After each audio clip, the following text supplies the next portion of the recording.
Ya, Assalamualaikum warahmatullahi wabarakatuh. Di pertemuan ke-5 ini, materi kita ada di chapter 6, akuntansi untuk perusahaan dagang. Nah, jadi bedanya apa sih? Jadi kan jenis perusahaan itu macam-macam. Uh, ada perusahaan jasa, ada perusahaan dagang. Nah, di sini kita spesifik membahas tentang akuntansi untuk perusahaan dagang, karena ini nanti akan ada lanjutan berkelanjutan dengan chapter-chapter setelah ini. Nah, aktivitas di perusahaan jasa itu berbeda dengan di perusahaan dagang. Jadi, perbedaan itu akan tercermin pada siklus operasi, sehingga nanti akan mempengaruhi juga laporan keuangannya. Nah, siklus operasional di perusahaan dagang, siklus operasional itu sendiri adalah sebuah proses. Jadi dia sebuah proses di mana sebuah perusahaan itu menggunakan uangnya, lalu bagaimana mereka menghasilkan uang pada saat yang sama, atau bisa nanti mendapatkan uangnya itu nanti dengan yang kita sebut dengan piutang. Jadi nanti kan dia melakukan transaksi pembelian, jadi dia menggunakan uangnya untuk membeli, lalu transaksi penjualan untuk mendapatkan uang. Nah, penjualannya itu kan bisa berupa tunai, jadi uangnya itu bisa langsung didapatkan, atau penjualan non tunai yang nantinya akan kita catat sebagai piutang. Nah, bedanya apa sih antara siklus operasional perusahaan dagang dengan perusahaan jasa? Jadi kalau perusahaan dagang itu kan menjual, bentuknya adalah berbentuk barang, sehingga mereka harus membeli persediaan yang digunakan untuk nantinya dijual ke customer. Nah, untuk perusahaan dagang itu juga siklus operasionalnya berbeda-beda, tergantung jenis barang yang mereka jual. Contohnya di sini adalah barang-barang yang bisa kita temui untuk barang sehari-hari. Contohnya seperti susu misalnya di sini contohnya. Nah, kalau susu ini kan penjualannya itu siklusnya lebih cepat. Jadi karena dia itu ada tanggal expired-nya. Nah, biasanya antara 1 atau 2 minggu. Jadi siklus operasionalnya antara itu 1 atau 2 minggu. Sedangkan berbeda dengan bisnis yang menjual perhiasan. Nah, perhiasan itu kan biasanya harganya mahal, sehingga biasanya siklus operasionalnya itu bisa sampai bulanan, sampai dengan barang atau perhiasannya itu terjual ke customer. Jadi biasanya kalau grocery items ini kan harganya lebih murah, sehingga perputarannya atau siklus operasionalnya itu lebih cepat. Jadi siklus operasional untuk perusahaan dagang itu tergantung jenis barang yang dijual. Nah, lalu di sini perbedaan antara laporan keuangan dari perusahaan dagang dengan perusahaan jasa itu adalah bisa kita lihat di sini, ini adalah laporan laba rugi. Jadi kalau di perusahaan jasa, yang pertama di sini bisa kita lihat uang yang masuk ke perusahaan itu dinamakan dengan pendapatan jasa. Lalu dikurangi dengan beban operasional, ketemu laba operasional atau pendapatan operasional. Lalu kalau berbeda dengan di perusahaan dagang, di sini perusahaan dagang ketika dia menjual barang itu akan dicatat sebagai penjualan. Kalau di sini kan pendapatan, di sini penjualan. Nah, lalu penjualan di sini dikurangi dengan HPP, ketemu gross profit. Gross profit di sini baru dikurangi dengan beban operasional, nah baru didapatkan laba operasional. Jadi di sini salah satu perbedaan dari perusahaan dagang dengan perusahaan jasa itu juga tercermin di laporan keuangan. Lalu untuk aktivitas dalam rangka mendapatkan pemasukan di perusahaan jasa itu aktivitas pendapatannya itu berasal dari ketika mereka memberikan jasa kepada customer. Nah, tadi seperti yang sudah saya jelaskan tadi. Lalu tadi yang sudah saya jelaskan bahwa kalau di perusahaan dagang, pemasukannya itu kita namakan dengan penjualan, lalu penjualannya itu setelah itu harus kita kurangi dulu dengan HPP atau harga pokok penjualan. Apa sih HPP itu? Jadi itu adalah biaya yang dikeluarkan untuk memproduksi suatu barang yang akan dijual. Sehingga penjualannya itu tidak boleh langsung dikurangi dengan beban, tapi harus dikurangi dulu dengan HPP. Ketemu gross profit atau laba kotor, baru laba kotor itu dikurangi dengan beban operasional. Nah, lalu persediaan yang tidak terjual pada akhir periode akuntansi itu nanti akan dinamakan atau disebut dengan persediaan. Nah, persediaan ini akan dilaporkan di dalam masuk di dalam aset lancar di neraca atau di laporan posisi keuangan. Lalu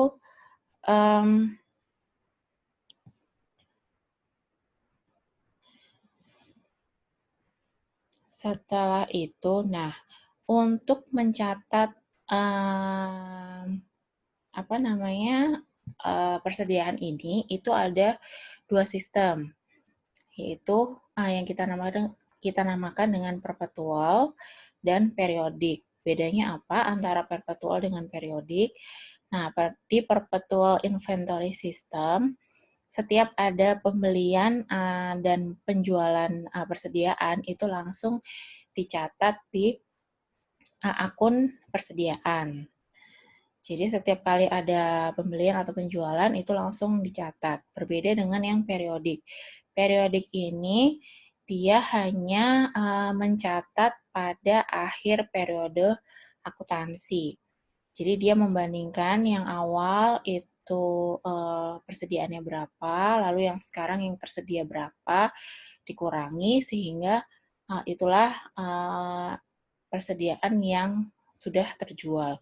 Nah, itu yang kita namakan dengan periodic inventory system. Jadi dia mencatatnya itu hanya pada saat akhir periode akuntansi.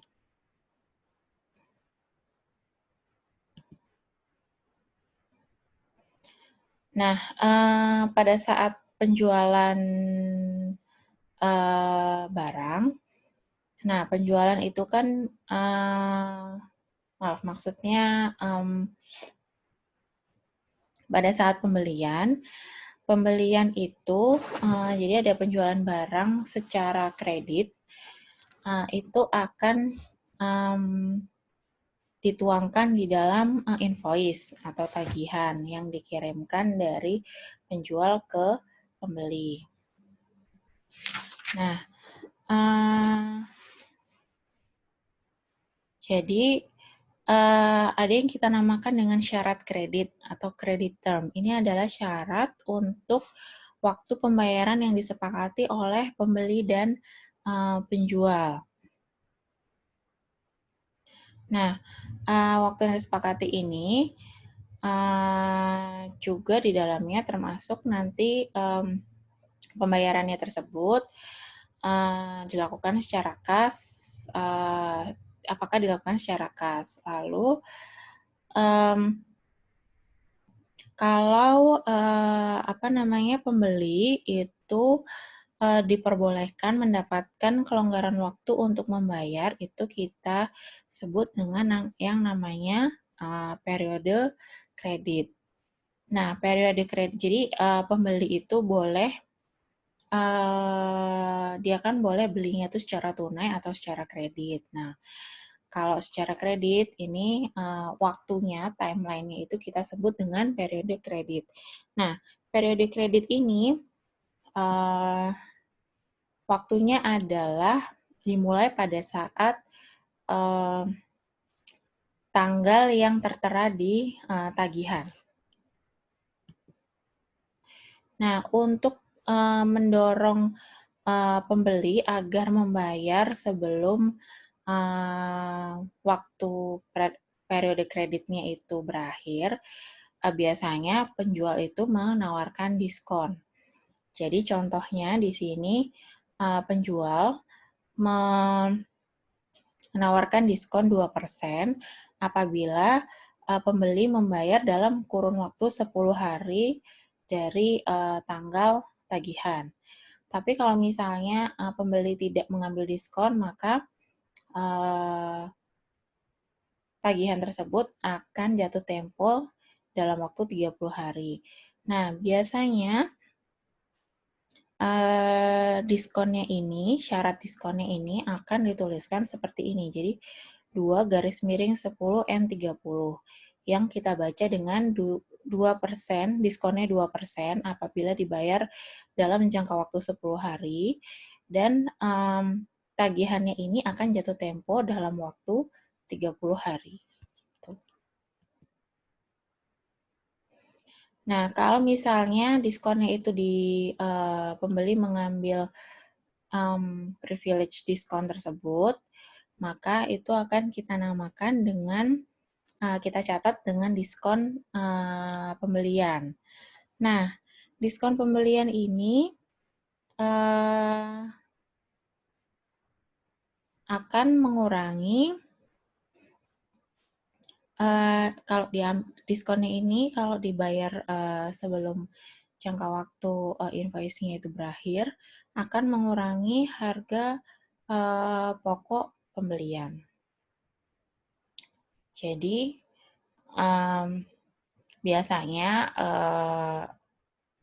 pembeli itu akan mengambil privilege ini, akan mengambil diskon ini, karena juga ditawarkan dengan jangka waktu yang cukup panjang, jadi 10 hari semenjak tanggal invoice. Nah, kalau menggunakan perpetual inventory system, maka semua transaksi pembelian barang atau penjualan itu langsung dicatat dan akan langsung mengurangi persediaan kalau ada penjualan.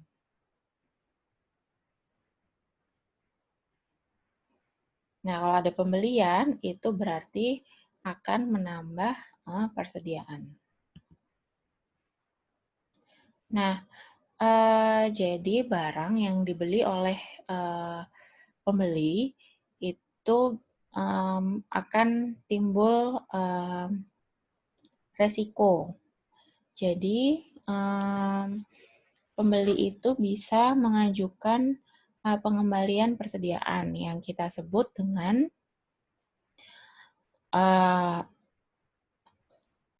retur pembelian atau permintaan potongan harga atau potongan pembelian atau price allowance untuk ketika dia menerima barang yang mengalami kerusakan atau kecacatan. Nah, dari perspektif pembeli, pengembalian atau potongan yang disebut dengan retur dan potongan pembelian, nah itu disebut dengan retur atau dan potongan pembelian. Nah, jadi nanti biasanya pembeli akan mengirimkan surat atau memo debit ke penjual untuk memberitahukan alasannya kenapa barangnya dikembalikan. Untuk mengajukan potongan harga, karena kan barang yang diterima tidak sesuai dengan spesifikasi, jadi barangnya rusak atau ada cacat.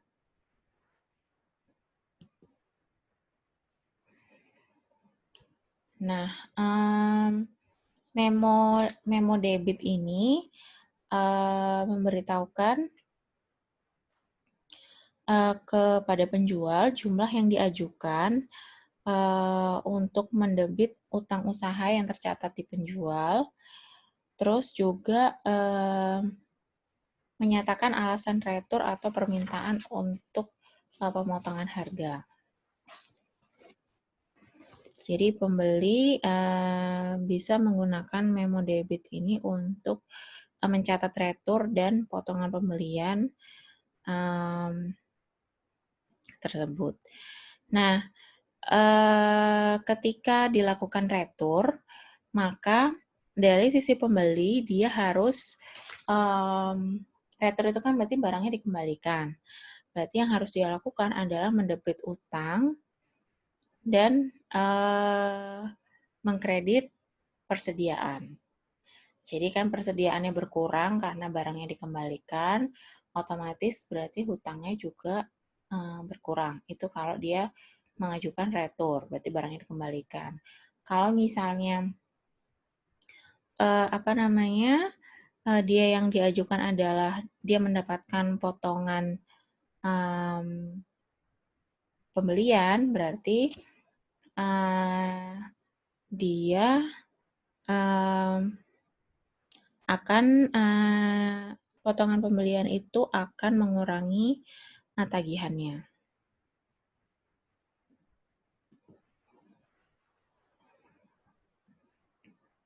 Nah, pendapatan yang didapatkan dari penjualan itu kita catat sebagai penjualan.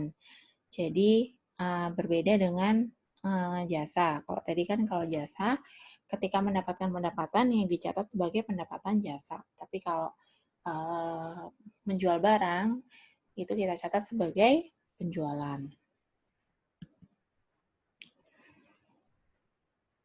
Nah, ketika melakukan penjualan secara tunai, jadi kan penjualan itu bentuknya bisa tunai, bisa penjualan secara kredit. Nah, kalau penjualan secara tunai dengan menggunakan Perpetual Inventory System, HPP, dan persediaan itu akan langsung dicatat. Jadi, cara mencatatnya itu adalah HPP-nya di debit, persediaannya di kredit. Karena kan dia menjual berarti kan persediaannya berkurang.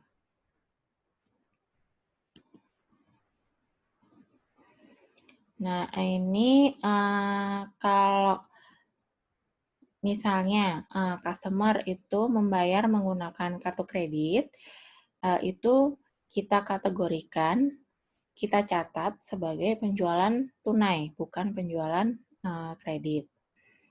Karena kalau penjualan secara menggunakan kartu kredit, itu kan berarti pembeli kita itu berhutangnya ke penerbit kartu kreditnya, bukan ke kita. Jadi kita tetap akan mendapatkan uang secara utuh, secara tunai. Jadi si pembeli itu hutangnya bukan ke kita, tapi ke pihak penerbit kartu kredit.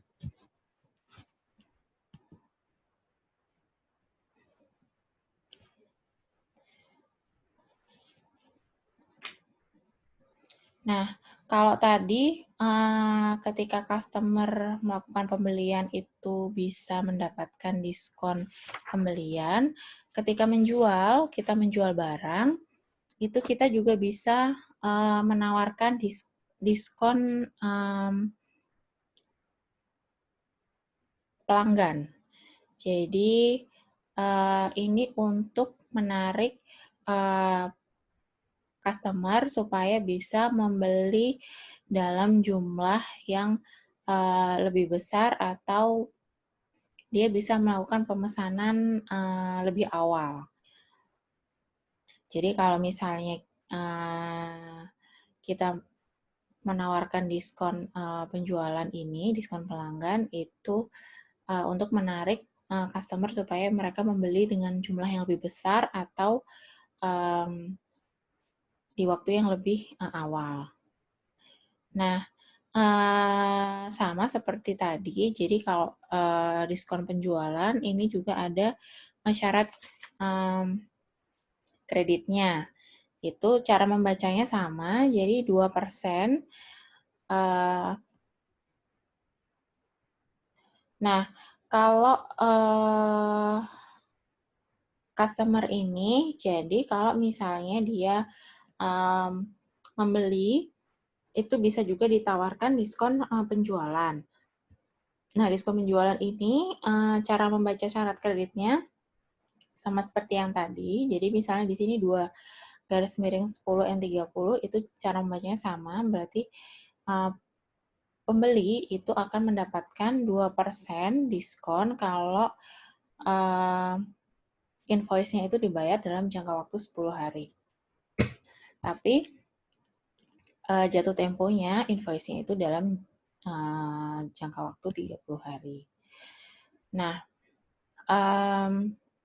kalau tadi dari sisi yang kita bahas awal itu dari sisi pembeli, kalau kita melakukan pembelian barang. Nah, ini kalau melakukan penjualan. Nah, kalau kita menjual barang, bisa saja pembeli kita itu mendapatkan barangnya itu rusak, cacat, mungkin karena pengiriman, atau karena kurang bagus dalam pengemasan. Nah, itu penjual itu harus memberikan retur. Retur dapat menurunkan harga awal, lalu ini yang kita sebut dengan retur dan potongan pelanggan. Nah, retur dan potongan pelanggan ini nantinya akan mengurangi piutang dari customer. Jadi kalau misalnya penjual membayar refund kalau refund kan berarti harus mengembalikan uang. Nah, berarti pencatatan yang dilakukan itu adalah yang pertama, penjual mendebit hutang customer refunds payable, kreditnya adalah kas, karena dia mengembalikan uang kepada pembeli. Dan dicatat sebagai customer refunds payable. Atau utang pengembalian dana pelanggan.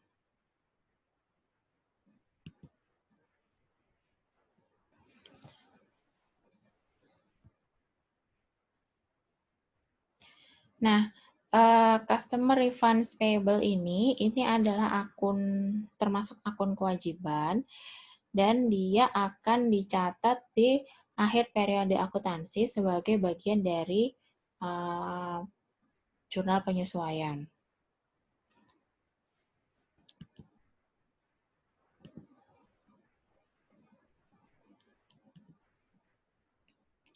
Nah, lalu ketika kita melakukan pembelian atau penjualan barang, itu biasanya kan di dalamnya termasuk ada komponen ongkos kirim.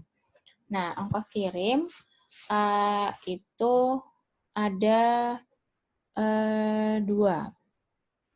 dua jenis. Jadi yang pertama itu adalah FOB atau Free On Board Shipping Point. Free On Board Shipping Point ini berarti bahwa pembeli menanggung ongkos kirim dari pabrik sampai ke perusahaan ekspedisi.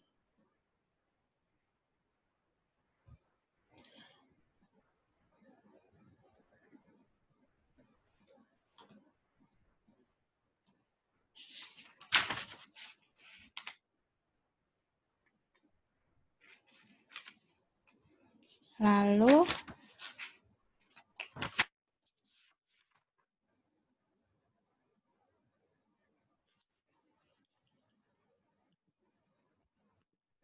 nah, untuk yang FOB shipping point ini jadi kepemilikan dari barang itu akan berpindah dari dari penjual ke pembeli pada saat barangnya itu diserahkan ke perusahaan jasa pengirimannya. Jadi di sini berarti yang membayar ongkos kirim itu adalah pembeli, mulai dari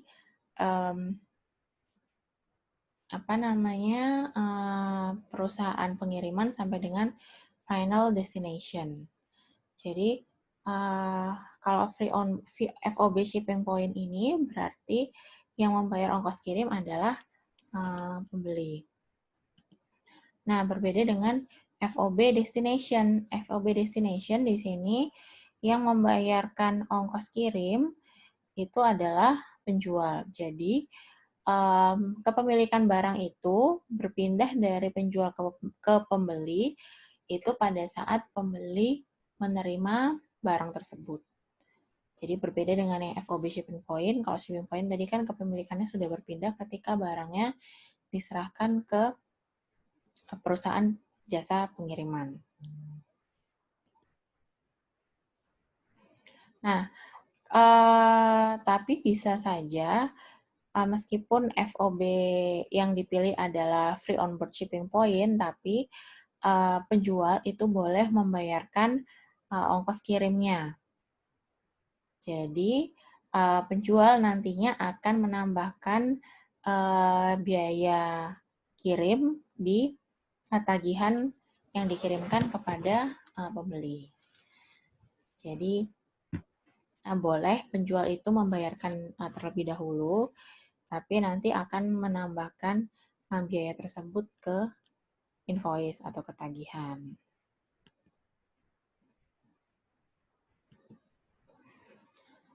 Nah, lalu pajak. Pajak di sini, jadi setiap barang yang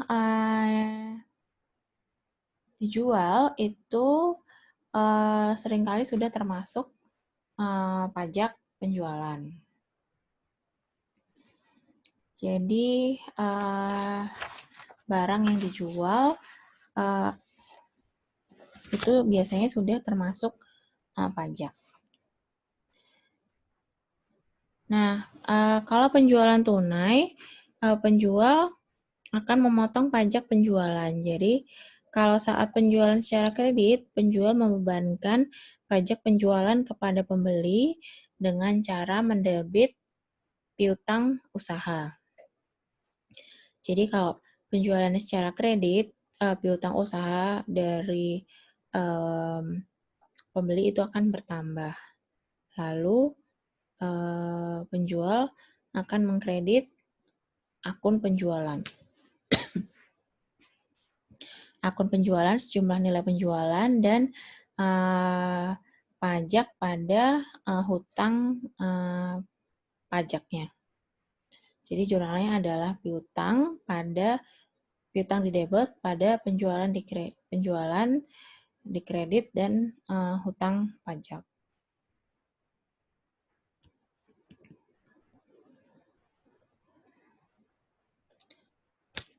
Lalu diskon dagang. Diskon dagang ini biasanya, jadi kalau pedagang besar atau pedagang grosir, itu adalah pedagang yang menjual barang ke pedagang lain. Jadi penjualannya itu antar pedagang, bukan ke masyarakat umum. Nah, kebanyakan pedagang besar itu akan menerbitkan katalog. Jadi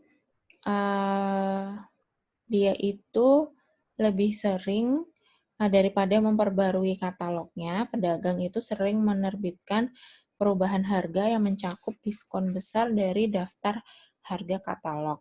Jadi biasanya kalau katalog itu kan untuk masyarakat umum.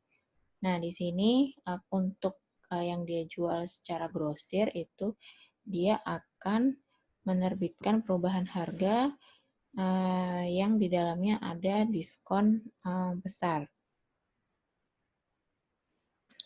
Nah, diskon seperti ini disebut dengan diskon dagang.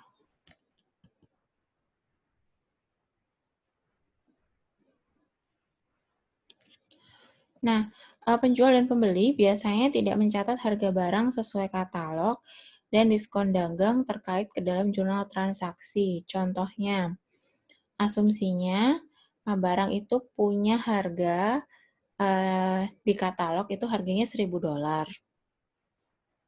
Lalu diskon dagangnya itu 40%. Maka penjual mencatat penjualan barang tersebut pada nilai netonya, yaitu $600 yang didapatkan dari $1.000 dikurangi dengan diskonnya 40% kan berarti 400.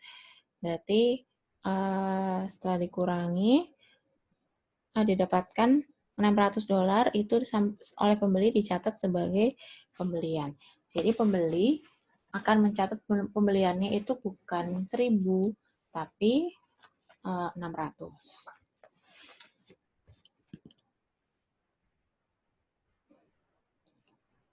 Nah, lalu di dalam perpetual inventory system ini, jadi persediaan itu kan dia akan terus terupdate ketika ada pembelian atau penjualan, sehingga bisa selalu diketahui berapa sih persediaan yang tersedia untuk dijual dari waktu ke waktu. Namun, terkadang ada resiko bahwa persediaan yang kita miliki itu bisa berkurang. Berkurangnya karena apa? Karena misalnya ada pencurian atau pencurian dari karyawan atau ada kesalahan dalam pencatatan. Nah, di sini inilah dibutuhkan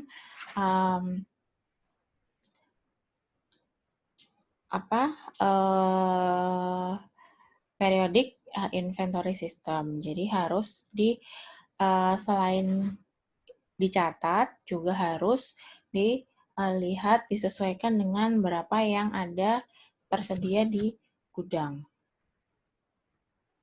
Nah, kalau misalnya ada perbedaan antara pencatatan dengan yang tersedia di gudang, itu kita namakan dengan inventory shrinkage atau inventory shortage.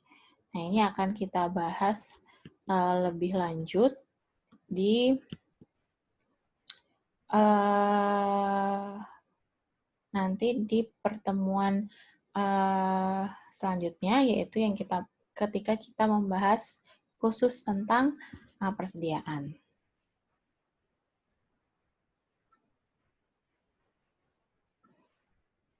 Ini tadi adalah penjelasan tentang refund,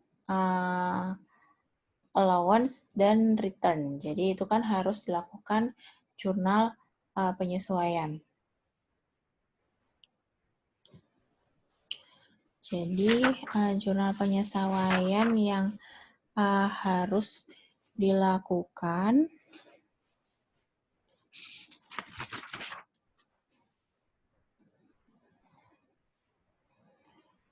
untuk customer refund, allowance, dan return.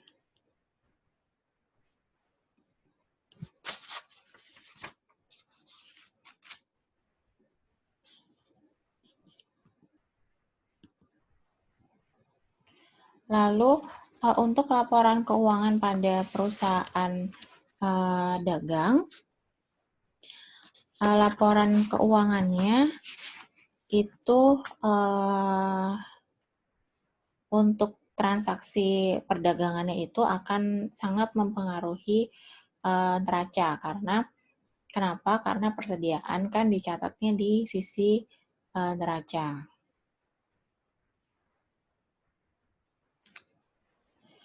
Nah, untuk laporan laba rugi, jadi meskipun tadi kalau persediaan itu dia mempengaruhi laporan posisi keuangan atau neraca, tapi sebenarnya lebih mempengaruhi laporan laba rugi. Nah, laporan laba rugi untuk perusahaan dagang biasanya disiapkan dalam dua format, yaitu laporan laba rugi bentuk tidak langsung dan laporan laba rugi langsung. Jadi, laporan laba rugi bentuk tidak langsung atau multiple step atau langsung atau single step. Nah, bedanya apa sih antara laporan laba rugi yang multiple dengan yang single step? Jadi kalau multiple step di sini dia ketersediaan detailnya itu lebih detail dibandingkan yang single step. Jadi di dalam multiple step income statement ini di dalamnya termasuk ada penjualan, lalu beban pokok penjualan, lalu laba kotor.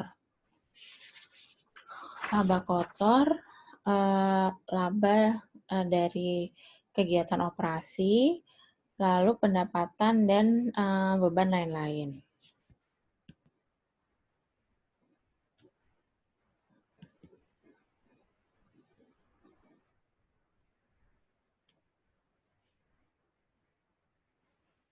Jadi di dalam untuk yang penjualan ini yang dicatat adalah penjualan baik kas maupun secara kas maupun secara kredit itu dicatat di penjualan. Jadi kalau mencatat penjualan itu semuanya, bukan hanya yang penjualan secara tunai, tapi yang non tunai juga dicatat. Lalu beban pokok penjualan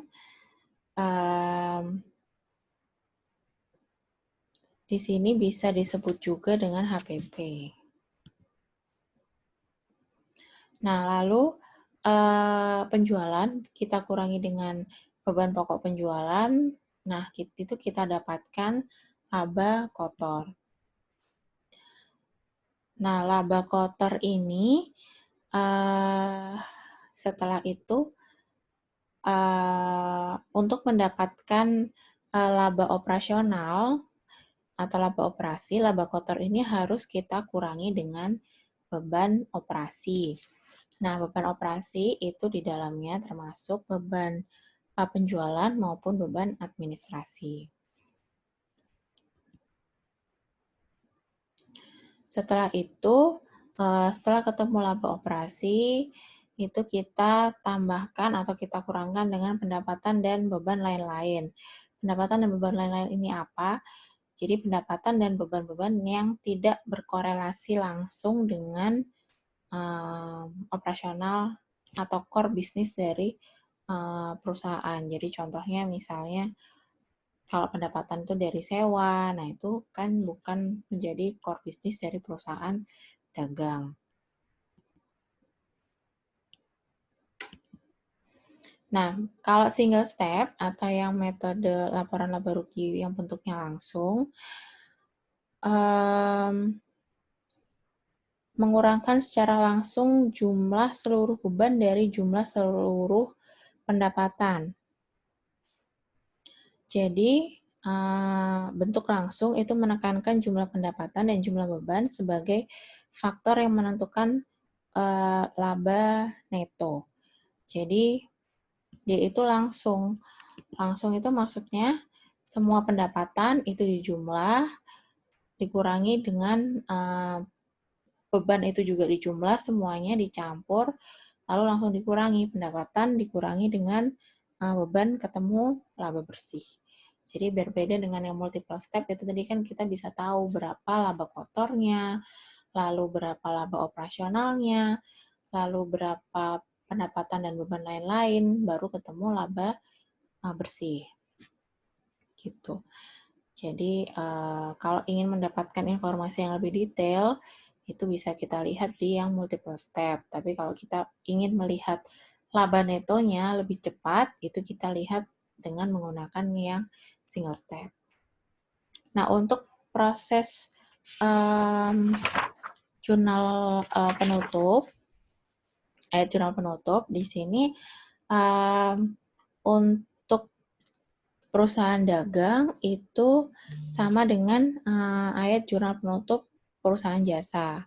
Jadi yang pertama adalah mendebit akun-akun sementara dengan saldo kredit seperti penjualan dan mengkredit akun ikhtisar laba rugi. Lalu mengkredit yang kedua, mengkredit akun-akun sementara dengan saldo debit seperti berbagai beban. Jadi semua beban-beban itu didebit, dikredit karena kita akan pindahkan ke ikhtisar laba rugi. Lalu yang ketiga, mendebit akun ikhtisar laba rugi sebesar saldo laba neto dan mengkredit akun modal. Lalu yang keempat adalah mendebit akun modal pemilik sebesar kalau ada saldo akun prive dan mengkredit akun prive. Jadi sama seperti ketika kita melakukan jurnal penutup pada umumnya. Nah, mungkin itu aja yang bisa saya jelaskan untuk materi akuntansi perusahaan dagang. Terima kasih. Wassalamualaikum warahmatullahi wabarakatuh.